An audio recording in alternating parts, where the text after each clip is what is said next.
കോഴിക്കോട് വടകരയിലും കടലാക്രമണം. വടകര തീരദേശ police station പരിസരത്ത് 50-ലേറെ വീടുകളിൽ വെള്ളം കയറി.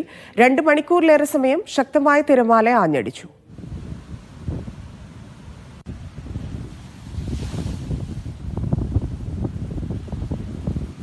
ദൃശ്യ പുതിയടത്ത് ചേരുന്നു. ദൃശ്യ വിവരങ്ങൾ. ധന്യ, 2 മണിക്കൂറിലേറെ നേരമാണ് ഇത്രയും അധികം തിരമാലകൾ ആഞ്ഞടിച്ചത്. അതുകൊണ്ട് തന്നെ വടകര തീരദേശ പോലീസ് സ്റ്റേഷന്റെ വടക്ക് ഭാഗം മുതൽ കൂരിയാട് വരെയുള്ള 50-ലേറെ വീടുകളിലേക്കാണ് വെള്ളം കയറിയത്. 80 മീറ്ററിലധികം കരയിലേക്ക്, അത്രയും ദൂരത്തിലേക്ക് കൂറ്റൻ തിരകൾ, 6 മീറ്ററിലധികം വരുന്ന തിരകൾ എത്തിയിട്ടുണ്ട്. പൂഴിത്തല അഴിമുഖത്ത് പുലിമുട്ടിന്റെ വലിയ പാറക്കല്ലുകൾ അടക്കം ഇളകി വീണിട്ടുണ്ട്.